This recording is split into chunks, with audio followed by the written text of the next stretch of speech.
কলব পরিষ্কার করার জন্য আমি কয়েকটা ফর্মুলা বলে দিই আগে। এটা সবার জন্য। এবং বিশ্বাস করেন, এখন আমরা সমাজে যারা বসবাস করি বেশিরভাগ আমরা মৃত কলব নিয়ে বসবাস করি। বেশিরভাগ। যদি কলব জিন্দাই হতো তাহলে হক বাতিল চিনতে পারতাম না। যদি কলব জিন্দাই থাকতো তাহলে কি দুনিয়ার এই মোহের মধ্যে ব্যস্ত থাকি? যদি কলব জিন্দা থাকতো সারাদিন তাহলে দুনিয়ার ফিকিরে ব্যস্ত থাকতে পারি? যদি কলব জীবিতই থাকে তাহলে কাউকে দাফন করার পরে দুনিয়াবি খোশ গল্পে কেউ মত্ত হতে পারে? যদি কলব জিন্দা থাকে তাহলে কেউ মানুষকে ঠকাতে পারে, পাপে কম দিতে পারে, কেউ কি গোপনে পাপ করতে পারে, কেউ কি অন্য সম্পদ আত্মসাৎ করতে পারে? কলব জিন্দা থাকলে কেউ সুদ খায়, কলব জিন্দা থাকলে কেউ জেনা করে, কলব জিন্দা থাকলে কেউ এরকম নোংরা কনসার্টে যেতে পারে? অতএব বুঝতে পারছি এইসব পরিস্থিতি দেখে যে আমাদের বেশিরভাগের কলব কি মৃত, নিঃসন্দেহে মৃত, কোনো সন্দেহ নাই। নবী সাল্লাল্লাহু আলাইহি ওয়াসাল্লাম বলছেন, যখন আদম সন্তান একটা পাপ করে তখন কলবের মধ্যে একটা স্পট বা দাগ পড়ে, কালো একটা স্পট বা দাগ পড়ে। আবার যদি গুনাহ করে আবার স্পট পড়ে, আবার দাগ পড়ে, আবার গুনাহ করে আবার স্পট পড়ে। গুনার উপর গুনাহ করতে থাকে পুরো কলবটা কালো কুচকুচে কুৎসিত হয়ে যায়, দুর্গন্ধযুক্ত। অনেস্টলি বলেন তো দেখি, অনেস্টলি বলেন যে আমাদের কলবগুলো এখন এরকম না? আমরা কন্টিনিউয়াসলি পাপ করি না? কতবার দিনে আস্তাগফিরুল্লাহ ওয়া আতুবু ইলাইহি করি? কতবার? নবী সাল্লাল্লাহু আলাইহি ওয়াসাল্লাম এমন একজন ব্যক্তি যার আগের গুনাহ মাফ, পরের গুনাহ মাফ, তারপরেও তিনি দিনে 100 বার বলতেন আস্তাগফিরুল্লাহ ওয়া আতুবু ইলাইহি। আমাদের তো প্রয়োজন হয় না, কারণ আমাদের তো অনেকের, আমাদের সবার না, অনেকের অ্যাটিটিউডটা এমন যে সে জান্নাতে অলরেডি চলে গেছে এবং তার দল, তার সংগঠন অলরেডি জান্নাতে চলে গেছে। আপনার যদি লিজ লাগে আপনি আসেন, আমার কাছে ফর্ম পূরণ করেন, আপনাকে দিয়ে দেবেন। এমন অ্যাটিটিউড নাই? এই অ্যাটিটিউডটা কিন্তু ইহুদিদের দর্শন। ওরা এরকম মনে করতো যে আমরা আল্লাহর সিলেক্টেড বান্দা, ইলেক্টেড বান্দা, যদি জাহান্নামে যাইও তাহলে অল্প কয়েকদিন থাকবো, তারপর বেরো চলে আসবো।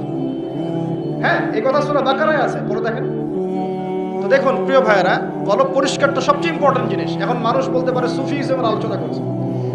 হ্যাঁ, সুফিজমের আলোচনা করছি কিনা তা জানি না, তবে আমি আল্লাহর ইহসান নিয়ে কথা বলছি। কি নিয়ে কথা বলছি? হাদিসে জিবরিলের মধ্যে 4টা প্রশ্ন করা হচ্ছে। কয়টা প্রশ্ন? 4টা। তার মধ্যে একটা প্রশ্ন হচ্ছে আখবিরনি আনিল ইহসান, হে মুহাম্মদ সাল্লাল্লাহু আলাইহি সাল্লাম আমাকে ইহসান সম্পর্কে বলুন। জিবরাইল আলাইহিস সালাম প্রশ্ন করছেন। কে প্রশ্ন করছেন? ইহসান কি? নবী সাল্লাল্লাহু আলাইহি ওয়াসাল্লাম বলেন আনতা আবুদুল্লাহ কাআন্নাকা তারাহ, তুমি এমন ভাবে আল্লাহর ইবাদত করবে যেন তুমি আল্লাহকে দেখতে পাচ্ছো।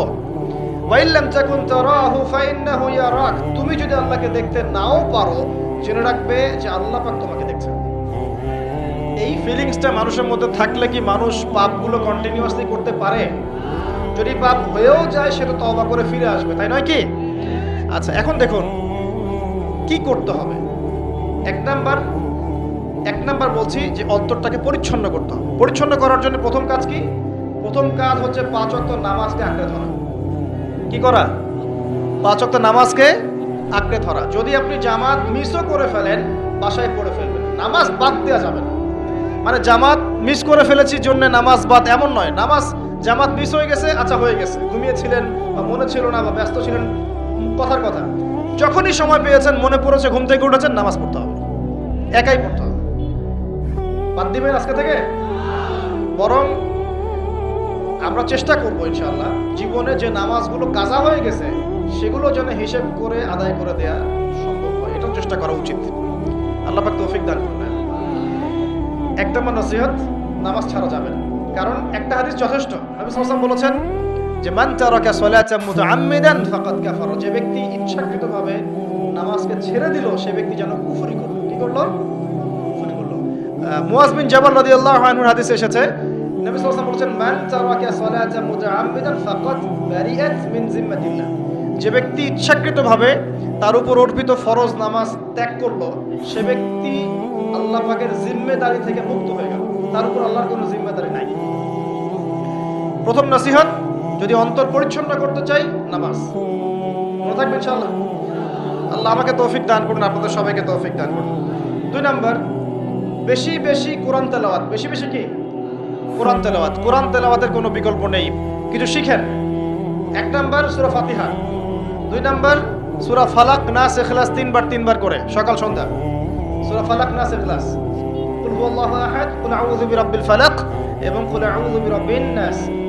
তিনবার। সূরাতুল কাফিরুন ঘুমানোর আগে একবার, সূরা হাশরের শেষ 3 আয়াত, সূরা বাকারার শেষের 3 আয়াত, ঠিক আছে? তারপরে সূরা মুমিনুনের কিছু আয়াত, আয়াতুল কুরসি, সূরা আলে ইমরানের শেষের 10 আয়াত, সম্ভব হলে সূরা মুলক, প্রত্যেক জুমায় সূরাতুল কাহফ, অথবা আপনি চাইলে এই যে মানুষ অনেকে ঝাড়ফুঁকের সমস্যা হয় না, বদনজর লাগা, ঝাড়ফুঁক, কুফরি কালাম, সেসব ক্ষেত্রে আপনি সূরা জিনের প্রথম 10 আয়াত, সূরা সফফাতের প্রথম 10 আয়াত, সূরা ইয়াসিন, সূরা কাহফের প্রথম 10 শেষ 10 এগুলোর উপর আমল করতে পারেন। ইনশাআল্লাহ দেখবেন আপনার জীবনে বরকত আসবে। আপনি চোখ লাগা, বদনজর, এই যে হিংসুকের হিংসা, চোখ লাগা, বদনজর, কুফরি, তাবিজ কালাম এগুলো থেকে বেঁচে থাকবেন ইনশাআল্লাহ। আল্লাহ পাক আপনার পরিবারকে আপনাকে বাঁচাবে ইনশাআল্লাহ কোরআনের বদৌলতে। এবং এগুলো যদি মুখস্থ করে ফেলতে পারেন এবং নিয়মিত মাঝে মাঝে নামাজে পড়েন, এমনি তেলাওয়াত করেন, ইনশাআল্লাহ তাআলা কোরআন আপনার জীবনে প্রোটেকশন নিয়ে আসবে, আল্লাহর রহমত বরকত নিয়ে আসবে ইনশাআল্লাহ। এবং কোরআনের মধ্যে কি আছে? শিফা, আরোগ্য আছে। ওয়া নুনাজ্জিলু মিনাল কোরআন মা হুয়া শিফাউন ওয়া রাহমাতুল লিল মুমিনিন।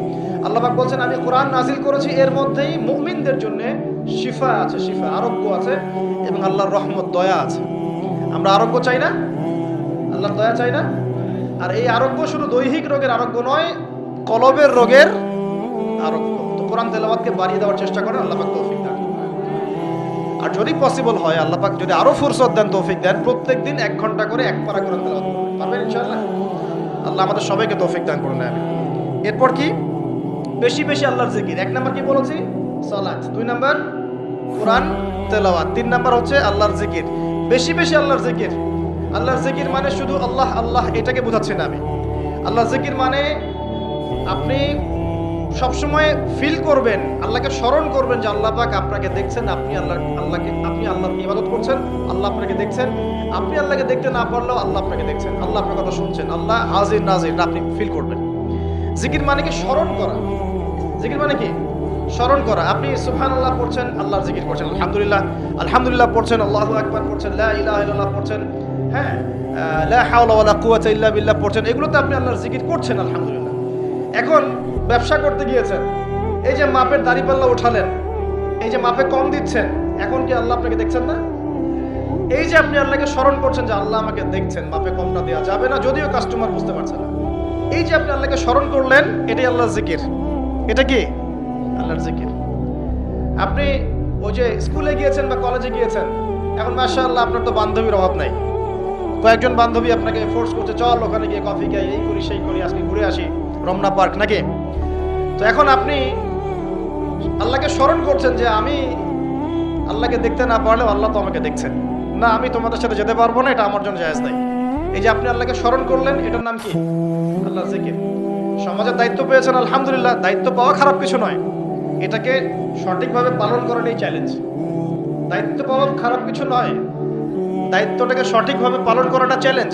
দায়িত্ব পালন করতে গিয়ে আপনি ন্যায় বিচার করছেন, যখন দেখছেন যে এমন একটা বিচার সামনে চলে আসছে যে এখানে তো সমস্যা, এখানে ন্যায় বিচার করলে আমাকে হয়তো কিছু প্রতিবন্ধকতা শিকার হতে পারে, আর যদি অন্যায় করি তাহলে দুনিয়ার স্বার্থ আছে। এখন আপনি যদি অন্যায়টাকে বেছে নেন, আপনি আল্লাহর জিকির করেন নাই। যদি তখন আপনি ন্যায়টাকে বেছে নেন, আপনি তখন আল্লাহর জিকির করেছেন। আল্লাহর জিকির শুধুমাত্র সুবহানাল্লাহ, আলহামদুলিল্লাহ, তাসবিহ, তাহলিলে নয়, সমাজে চলতে ফিরতে উঠতে বসতে সবখানে আল্লাহর জিকির আছে। আল্লাহর স্মরণ, আল্লাহকে স্মরণ করা, আল্লাহ পাক তৌফিক দান করুন। তো জিকির বাড়িয়ে দেই। 4 নাম্বার কি? 4 নাম্বার হচ্ছে জ্ঞান অর্জন। মানে বেশি বেশি কোরআন সুন্নাহর জ্ঞান অর্জন করেন, আল্লাহর নূর মারিফাত পাওয়া যাবে ইনশাআল্লাহ। 5 নাম্বার একটা বলে দেই, সেটা হলো আল্লাহওয়ালা মানুষ, যারা আল্লাহওয়ালা মানুষ, আল্লাহর এবং রাসূলের কথা বলেন, যারা মুত্তাকি, পরহেজগার এবং সৎ, এইসব মানুষদের সাথে সংস্পর্শে থাকেন, আল্লাহ পাকের নূর পাওয়া যাবে ইনশাআল্লাহ। আর 5টা কথা বললাম, খালি অনলি 5টা।